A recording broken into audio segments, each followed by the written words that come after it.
Bismillahirrahmanirrahim. Assalamu alaikum students. Today we will do the exercise of Unit 7, The Earth Speaks. Here is the reading skills. Section A is related to write the dictionary meanings of the highlighted words in the poem and use them in sentences. Okay. यानी जो poems में highlighted words हैं उनके हमने meaning write करने हैं और sentences, make sentences of those highlighted words. Okay, so let's start and do it. Yes, here are the sentences, highlighted words and their meanings and sentences. Okay, first word is somber. Somber mean गमगीन, उदास. ठीक है, in a gloomy mood. Okay, इसका sentence है he is sombre because his business is in a loss. वो गमगीन है क्योंकि उसका बिज़नेस जो है, कारोबार जो है, वो उसे नुकसान में है या खसारे में है. ठीक है, उसका कारोबार खसारे में है या उसे उसका जो कारोबार हुआ है उसे नुकसान हुआ है. ठीक है, उसके कारोबार में नुकसान हुआ है तो इसलिए वो गमगीन है. ठीक है, the next word is crowned. Crowned का मतलब होता है ताजपोशी की. सेकंड फॉर्म है क्राउन की, क्राउन, क्राउंड, ताजपोशी की. Here is the sentence in summer everything is crowned with a sunshine. ठीक है, यानी गर्मियों के मौसम में हर चीज़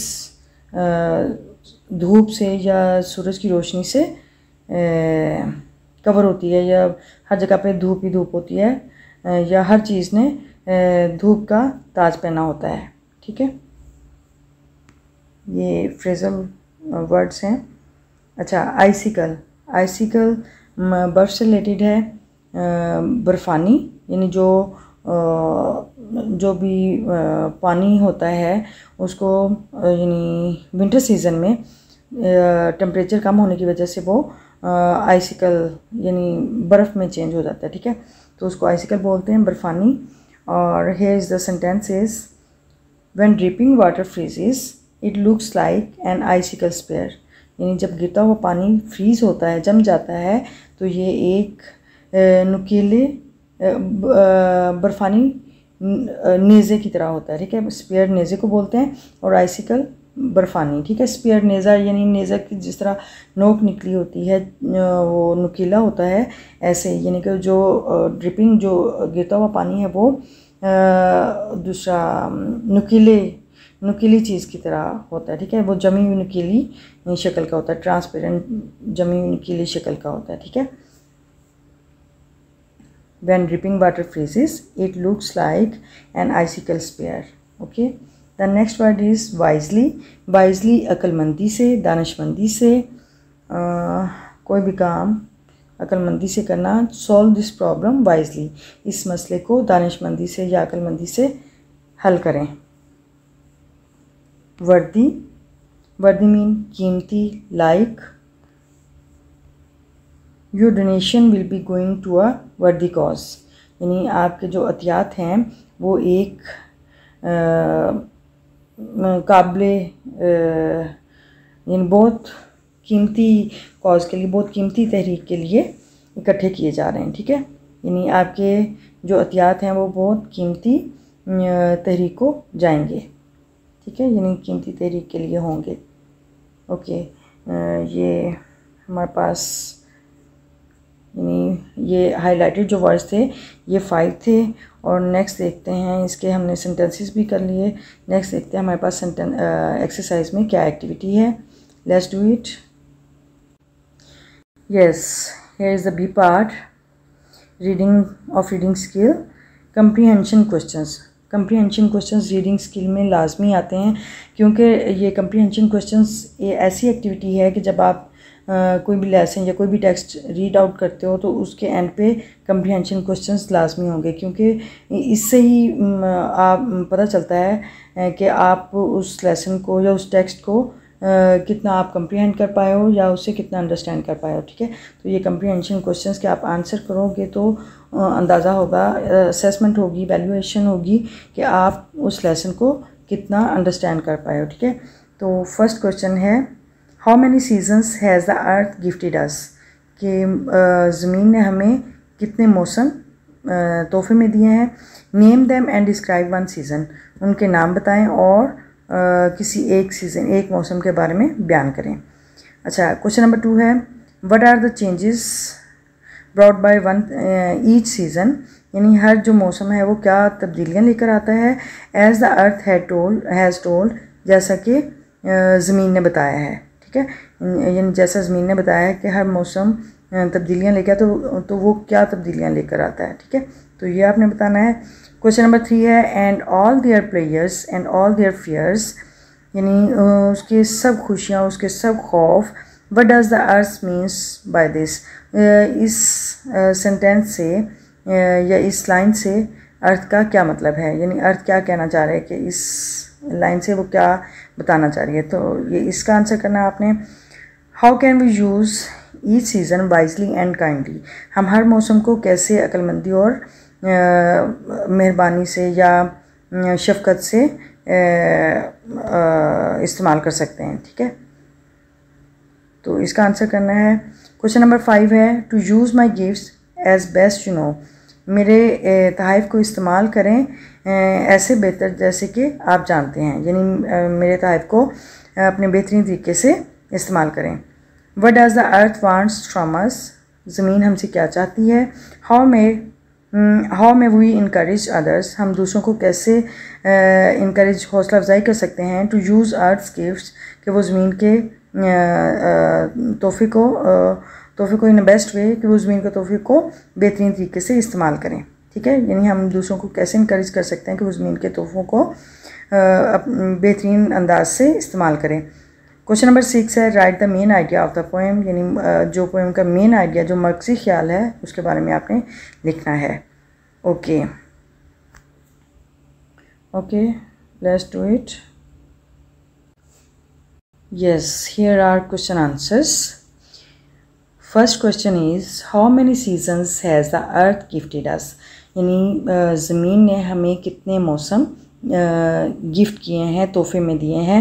name them and describe one season, यानी उनके नाम बताने हैं और किसी एक सीज़न को, एक मौसम को बयान करना है। ठीक है, to answer this question is that the earth has gifted us 4 seasons, ज़मीन ने हमें 4 सीज़न यानी 4 मौसम दिए हैं, 4 मौसम तोहफे के तौर पर दिए हैं।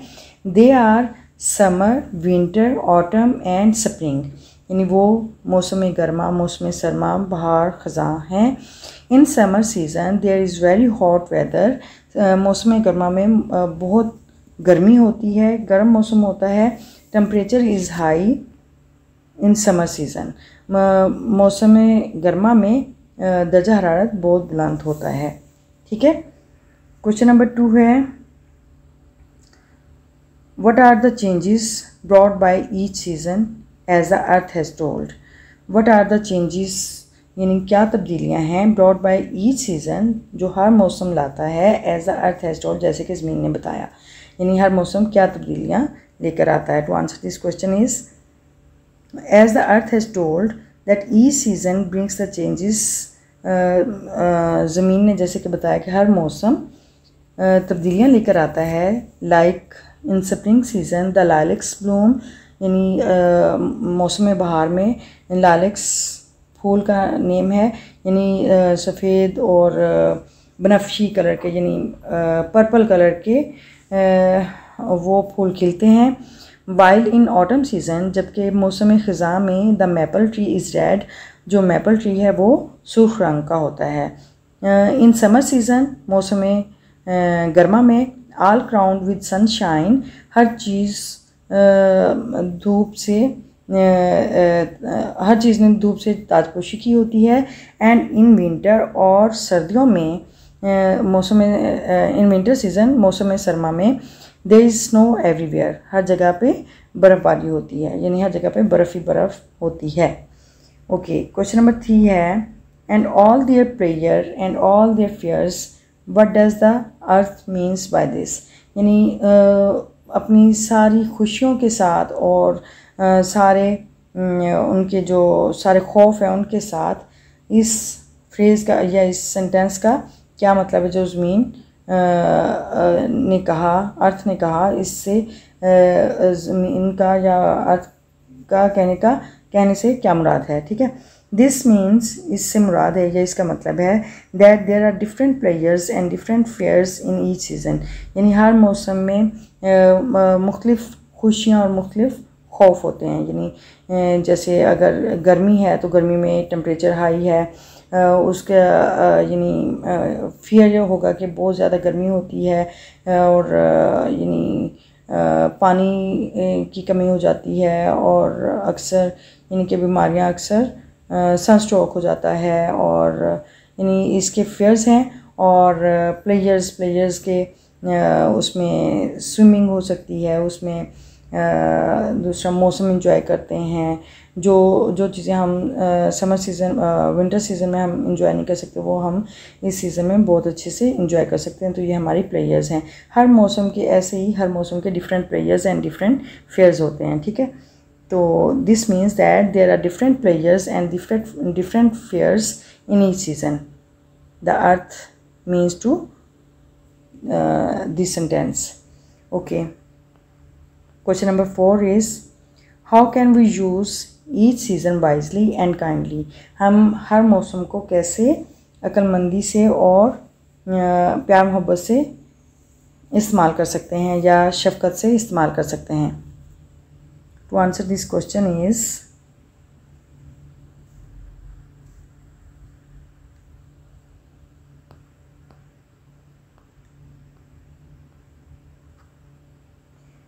we can use each season wisely and kindly in a way that we should use proper necessities of life to meet the severe conditions of different seasons. Okay, we can use each season कि हम हर season को हर मौसम को इस्तेमाल कर सकते हैं wisely and kindly, अक्लमंदी और दानिशमंदी से और शफ़क़त से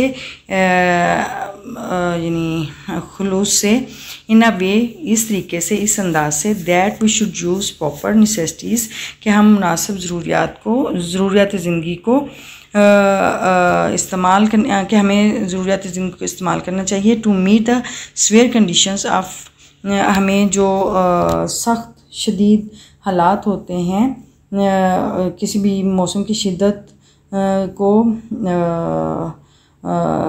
मीटअप करने के लिए या उससे मुकाबला करने के लिए हमें जो ज़िंदगी की बुनियादी ज़रूरियात हैं वो मुनासिब तौर पर इस्तेमाल करनी चाहिए। ठीक है, ओके, क्वेश्चन नंबर 5 है to use my gifts as best you know what does the earth want from us, यानी मेरे तोहफ़ को बेहतरीन तरीके से इस्तेमाल करें। जैसे कि आप जानते हैं ज़मीन हमसे क्या चाहती है। How may we encourage others to use earth gifts in a best way, हम दूसरों को कैसे इनकरेज कर सकते हैं, हौसला अफजाई कर सकते हैं कि वो ज़मीन के तोहफ़ को बेहतरीन तरीके से इस्तेमाल करें। ठीक है, to answer this question number 5 is the earth wants that, ज़मीन चाहती है that we use 4 seasons,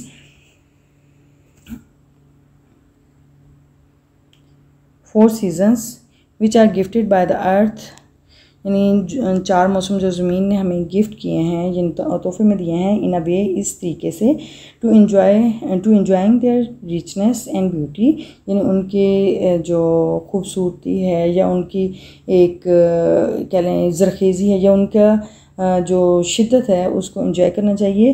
we may encourage others, हम दूसरों को इनकरेज कर सकते हैं, हौसला अफजाई कर सकते हैं टू क्लीन द सराउंडिंग्स, कि वो अपने सराउंडिंग्स इर्द गिर्द को साफ़ सुथरा रखें and do not spread out mess everywhere, और हर जगह पे गंदगी ना फैलाएं। ठीक है, तो इस तरह से हम इसको इंजॉय कर सकते हैं सारे मौसम्स को। Okay, question number 6 is right the main idea of the poem. तो main idea of the poem is that there are 4 seasons, यानी जो नज़म का मर्कज़ी ख्याल है वो 4 मौसमों से मुतलिक है कि 4 मौसम होते हैं जो कि ज़मीन ने हमें गिफ्ट किए हैं। वैल्यू दैम, उनकी कदर करें। And enjoy their players and fears, और उनकी खुशियाँ और खौफ जो हैं वो इन्जॉय करें। We should use 4 seasons wisely and kindly, हमें चारों मौसमों को अक्लमंदी और शफ़क़त से इस्तेमाल करना चाहिए। ठीक है, तो ये हमारे क्वेश्चन आंसर्स हो गए। नेक्स्ट देखते हैं क्या एक्टिविटी है एक्सरसाइज में। Okay, here is the figure of speech, the part C of reading skill. Figure of speech ऐसे ही है जैसे कि हम कोई पोइट्री के बारे में हम कोई बात करते हैं तो उसमें फिगर ऑफ स्पीच का होना लाजमी है। फिगर ऑफ स्पीच क्या है? इसमें सिमिलीज हैं, मेटाफर है, यानी अपनी बात को कहने का अंदाज़, अपनी बात को खूबसूरत किस तरह बनाना है, उसको उसमें क्या चीज़ें यूज़ करनी है, तो वो फिगर ऑफ स्पीच है। ठीक है, फिगर ऑफ स्पीच एक तरह से वर्ड्स का ऑर्नामेंट है। ठीक है, ये सेंटेंस स्ट्रक्चर का ऑर्नामेंट है, यानी अल्फाज की खूबसूरती है। इसमें ज़्यादातर सिमिलीज, मेटाफर, पर्सनिफिकेशन, एलिट्रेशन, ये सारी चीज़ें यूज़ होती हैं। अच्छा, सबसे पहले हम सिमिलीज के बारे में जानेंगे। Similes figure of speech in which two things are compared to each other using the comprehension word like or as, यानी दो चीज़ों के दरमियान जब हम कंपैरिजन करते हैं तो उसमें हम वर्ड लाइक और as, ठीक है, तो ये हम यूज़ करते हुए हम कंपैरिजन करते हैं। For example, she is as pretty as a picture, वो ऐसे खूबसूरत है जैसे कि एक तस्वीर। He is strong like an ox, वो एक बैल की तरह ताकतवर है। ठीक है, तो ये लाइक और एज जो हैं ये सिमिलीज में यूज़ होते हैं। जब टू थिंग्स में कंपैरिजन हो तो हम लाइक और एज को यूज़ करते हुए हम कंपैरिजन करते हैं, तो उसे सिमिलीज बोलते हैं। अच्छा, नेक्स्ट है metaphor. Metaphor is a figure of speech that compares two different things without the use of comprehension word like or as, यानी इसमें डिफरेंट थिंग्स के दरमियान कंपैरिजन तो होता है लेकिन इसमें लाइक और एज जो वर्ड्स हैं वो यूज़ नहीं होते। ठीक है, यानी लाइक और एज के बगैर ही हम जो दो चीज़ों के दरमियान हम कंपैरिजन करते हैं उसको मेटाफर बोलते हैं। For example, he is a fish out of water, वो एक पानी से बाहर जैसे मछली होती है वैसा है, यानी कि ये बहुत मुश्किल में है। ठीक है, तो ये एक मेटाफर है, यानी फ़िश के साथ कंपेयर किया है लेकिन उसमें एज और लाइक को वर्ड को यूज़ नहीं किया है। ठीक है, अच्छा, नेक्स्ट है she is a star in the sky, यानी वो आसमान पर एक सितारे की तरह है। ठीक है, यानी वो एक स्टार है, तो उसको यहाँ पे भी लाइक और एज के वर्ड को यूज़ किए बगैर कंपैरिजन किया है स्टार के साथ। She is a star in the sky, यानी वो आसमान में एक सितारे की तरह है। अच्छा, नेक्स्ट है पर्सनिफिकेशन। पर्सनिफिकेशन क्या होती है? Personification is a figure of speech that attribute human characteristics to something that is not human, यानी इसमें जो इंसानी खसूसियात होती हैं उस पर मुश्तमिल होता है और ये किसी चीज़ में ये खूबियाँ बयान की जाती हैं जो कि इंसान ना हो, यानी गैर इंसानी चीज़ों में, यानी जो ह्यूमन ना हो वो उस चीज़ में इंसानी खसूसियात का होना पर्सनिफिकेशन कहलाता है। ठीक है, for example, I hear the wind whistling, यानी मैंने हवा को सीटियाँ बजाते हुए सुना, यानी यहाँ पे विंड जो है ये नॉन ह्यूमन है लेकिन वो विस्लिंग कर रही है। विस्लिंग करना ह्यूमन का काम होता है, तो ये नॉन ह्यूमन है विंड और ये विस्लिंग का काम कर रही है, तो इसे हम पर्सनिफिकेशन कहेंगे। ठीक है, नेक्स्ट है the moon is smiling at me, चाँद मेरी तरफ देखकर मुस्कुरा रहा है। तो यहाँ पे मून को जो नॉन ह्यूमन है उसको पर्सनिफाई किया है ह्यूमन से, किस स्माइल कर रहा है। ठीक है, मुस्कुरा रहा है, तो ये स्माइल जो करता है वो ह्यूमन जो हैं क्रिएचर्स वो करते हैं, तो ये यहाँ पे पर्सनिफाई किया है मून को। ठीक है, तो ये पर्सनिफिकेशन है। अच्छा, नेक्स्ट हमारे पास एक्टिविटी है identify personification in the poem the earth speaks. Okay, Let's do it the personification. We search from the Earth Speaks. Okay, let's do it right now. Personification in the poem The Earth Speaks. यानी The Earth Speaks जो poem है उसमें क्या क्या personification के लिए use हुआ है तो वो देखते हैं. द टर्निंग अर्थ, मुड़ती हुई ज़मीन. ठीक है, अर्थ जो है वो एक नॉन ह्यूमन है, लेकिन जो मुड़ना जो है टर्न लेता है वो एक ह्यूमन बॉडी जो है वो टर्न लेता. तो ये टर्निंग अर्थ यानी मुड़ती हुई ज़मीन, तो ये पर्सनिफिकेशन है. स्पोक इन सोम्बर वॉइस, यानी spoke in gloomy voice, sad voice. तो ये भी एक नॉन ह्यूमन के उस पर यूज़ हुई है. यानी जो अर्थ है वो earth spoke in a somber voice. तो जो ज़मीन गमगीन आवाज़ में बोलती है तो वो क्या है, पर्सनिफिकेशन है. ठीक है, और इट्स डीप वॉइस सेड, यानी ज़मीन के बारे में बात हो रही है. The earth it's deep voice said, यानी इसकी गहरी आवाज़ ने कहा. ये भी पर्सनिफिकेशन है. इट्स वॉइस वाज लो, इसकी आवाज़ मध्यम थी, तो ये भी पर्सनिफिकेशन है. 4 सीजन्स आई गिव यू, यानी 4 मौसम मैं आपको देती हूँ, यानी ज़मीन ये कह रही है, तो ये भी पर्सनिफिकेशन है. ठीक है, और ये सारी जो ह्यूमन कैरेक्टरिस्टिक्स हैं वो इसमें शो हो रही हैं. तो ये इसलिए, लेकिन ये है नॉन ह्यूमन. ठीक है, तो लेकिन इसलिए इसको फिर पर्सनिफाई किया है. हमें ये पर्सनिफिकेशन के तौर पे यूज़ हुआ है. और ये पर्सनिफिकेशन जो है ये फिगर ऑफ स्पीच है और ये ज़्यादातर पोइट्री में यूज़ होती है. ठीक है, तो नेक्स्ट देखते हैं हमारे पास क्या एक्टिविटी है. Yes, use the objects and animals given in the pictures to develop your own similes. यहाँ पे पिक्चर्स हैं और इन पिक्चर्स को यूज़ करते हुए हमने सिमिलीज डेवलप करनी है. फर्स्ट नंबर पे है हार्ट. he has